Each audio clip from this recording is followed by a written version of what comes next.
George's hand remained outstretched imperiously. Slowly, like a terrier who doesn't want to bring a ball to its master, Lenny approached, drew back, approached again. George snapped his fingers sharply, and at the sound, Lenny laid the mouse in his hand. "I wasn't doing nothing bad with it, George. Just stroking it." George stood up and threw the mouse as far as he could into the darkening brush. Then he stepped into the pool and washed his hands. "You crazy fool. Don't you think I could see your feet was wet when you went across the river to get it?" He heard Lenny's whimpering cry and wheeled about. "Blubbering like a baby, a big guy like you." Lenny's lip quivered and tears started in his eyes. "Oh, Lenny."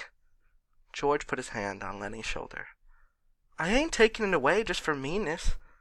That mouse ain't fresh, Lenny, and besides, you've broke it petting it. You get another mouse that's fresh, and I'll let you keep it a little while." Lenny sat down on the ground and hung his head dejectedly. "I don't know where there's no other mouse. I remember a lady used to give 'em to me, every one she got, but that lady ain't here." George scoffed. "A lady, huh? Don't even remember who that lady was. That was your own Aunt Clara. She stopped giving 'em to you. You always killed 'em." Lenny looked sadly at him. "They were so little," he said apologetically. "I'd pet 'em, and pretty soon they bit my fingers, and I pinched their heads a little, and then they were dead, because they were so little. I wish we'd get the rabbits pretty soon, George. They ain't so little." "The heck with the rabbits! And you ain't to be trusted with no live mice.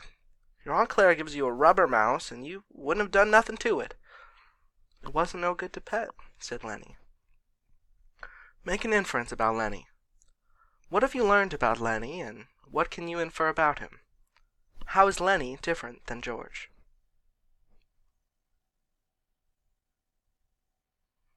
The flame of the sunset lifted from the mountain tops, and dusk came into the valley, and a half-darkness came in among the willows and the sycamores. A big carp rose to the surface of the pool, gulped air, and then sank mysteriously into the dark water again, leaving widening rings on the water. Overhead the leaves whisked again, and little puffs of willow cotton blew down and landed on the pool surface. "You gonna get that wood?" George demanded. "There's plenty right up against the back of that sycamore. Floodwater wood. Now you get it." Lenny went behind the tree and brought out a litter of dried leaves and twigs. He threw them in a heap on the old ash pile and went back for more and more. It was almost night now. A dove's wings whistled over the water. George walked to the fire pile and lighted the dry leaves. The flame cracked up among the twigs and fell to work. George undid his bindle and brought out 3 cans of beans. He stood them about the fire, close in against the blaze, but not quite touching the flame. "There's enough beans for 4 men, George said. Lenny watched him from over the fire. He said patiently, "I like 'em with ketchup." "Well, we ain't got any," George exploded. "Whatever we ain't got, that's what you want. God almighty, if I was alone, I could live so easy. I could go get a job and work, and no trouble. No mess at all. And when at the end of the month come, I could take my $50 and go into town and get whatever I want. Why, I could stay in a cat house all night. I could eat any place I want, hotel or any place, and order any darn thing I could think of. And I could do all that every darn month. Get a gallon of whiskey, or sit in a pool room and play cards or shoot pool." Lenny knelt and looked over the fire at the angry George, and Lenny's face was drawn with terror. "And what I got?" George went on furiously. "I got you! You can't keep a job, and you lose every job I get. Just keep shoving all over the country all the time. And that ain't the worst. You get in trouble. You do bad things, and I gotta get you out. You crazy SOB. You keep me in hot water all the time." He took on the elaborate manner of little girls when they're mimicking one another. "Just wanted to feel that girl's dress. Just wanted to pet it like it was a mouse." "Yeah, well, how the heck did you know you just wanted to feel her dress? She jerks back and you hold on it like it was a mouse. She yells, and we gotta hide in an irrigation ditch all day with guys looking for us. We gotta sneak out in the dark and get out of the country. All the time, something like that. All the time. I wished I could put you in a cage with about 1,000,000 mice and let you have fun." His anger left him suddenly. He looked across the fire at Lenny's anguished face. Lenny looked ashamedly at the flames.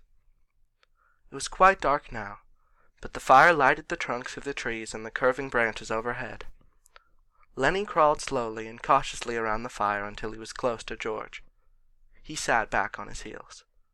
George turned the bean can so that another side faced the fire. He pretended to be unaware of Lenny so close behind him. "George," very softly. No answer. "George! What do you want?" "I was only fooling, George. I don't want no ketchup. I wouldn't eat no ketchup if it was right here beside me." "Well, if it was here you could have some. But I wouldn't eat none, George. I'd leave it all for you. You could cover your beans with it, and I wouldn't touch none of it." From the ketchup, we know that Lenny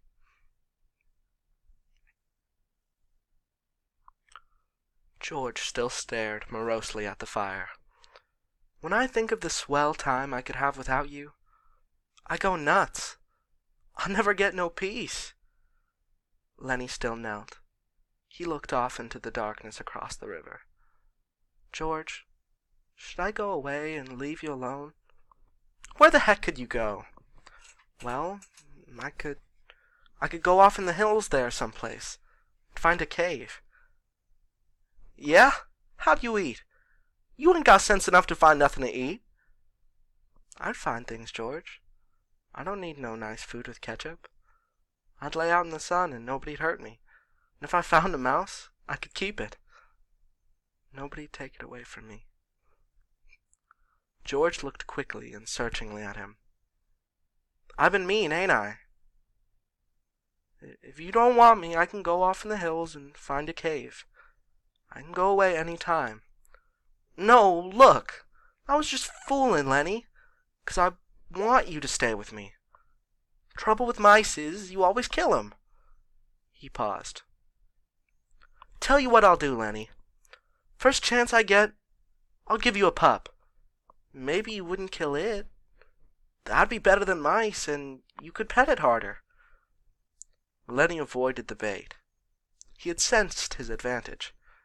"If you don't want me, you only just gotta say so, and I'll go off in those hills right there, right up in those hills, and live by myself.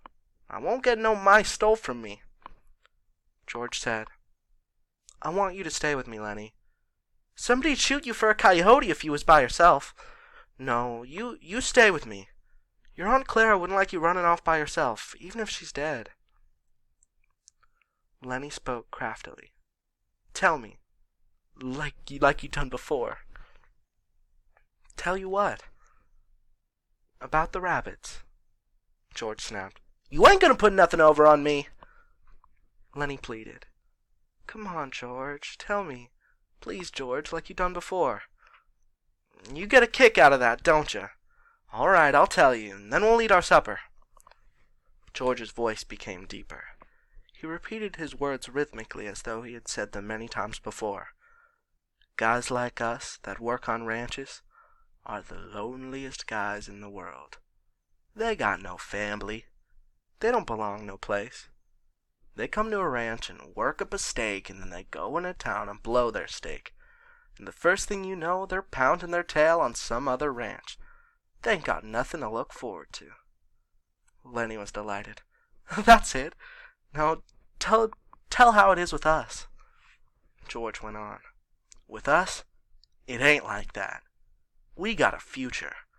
We got somebody to talk to that gives a darn about us. We don't have to sit in no bar room blowing in our jack just 'cause we got no place to go. Them other guys get in jail, they can rot for all anybody gives a damn. But not us." Lenny broke in. "But not us! And why? Because I got you to look after me, and you got me to look after you, and that's why." He laughed delightedly. "Go on now, George. You got it by heart. You can do it yourself." "No, you. I forget some of the things. Tell me how it's gonna be." "Okay. Someday we're gonna get the Jack together, and we're gonna have a little house and a couple of acres and a cow and some pigs and live off of the fat of the land," Lenny shouted. "And have rabbits! Go on, George. Tell about what we're gonna have in the garden, and about the rabbits in the cages, and the rain in the winter and the stove, and how thick the cream is on the milk like you can hardly cut it. Tell about that, George." "Why didn't you do it yourself? You know all of it." "No, you tell it. It ain't the same if I tell it. Go on, George. How I gotta tend the rabbits?" "Well," said George, "we'll have a big vegetable patch and a rabbit hutch and chickens. And when it rains in the winter, we'll just say the heck with going to work. And we'll build up a fire in the stove and set it around and listening to the rain coming down on the roof. Nuts!" He took out his pocket knife. "I ain't got time for no more." He drove his knife through the top of one of the bean cans, sawed out the top, and passed the can to Lenny. Then he opened the second can. From his side pocket he brought out 2 spoons and passed one of them to Lenny. They sat by the fire and filled their mouths with beans and chewed mightily. A few beans slipped out of the sides of Lenny's mouth. George gestured with his spoon. "What are you going to say tomorrow when the boss asks you questions?" Lenny stopped chewing and swallowed. His face was concentrated. I ain't gonna say a word." "Good boy. That's fine, Lenny. Maybe you're getting better. When we get a couple acres, I can let you tend all the rabbits all right. Especially if you remember as good as that." Lenny choked with pride. "I can remember," he said. George motioned with his spoon again. "Look, Lenny, I want you to look around here. You can remember this place, can't you? The ranch is about a quarter mile up that way. Just follow the river." "Sure," said Lenny. "I can remember this. Didn't I remember about not going to say a word?" "Of course you did. Well, look, Lenny, if you just happen to get in trouble like you always done before, I want you to come right here and hide in the bush." "Hide in the brush," said Lenny slowly. "Hide in the brush till I come for you. Can you remember that?" "Sure I can, George. Hide in the brush till you come.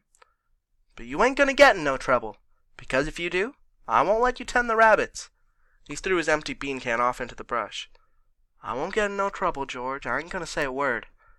Okay, bring your bindle over here by the fire. It's going to be nice sleeping here, looking up in the leaves. Don't build up no more fire. We'll let her die down." They made their beds on the sand, and as the blaze dropped from the fire, the sphere of light grew smaller.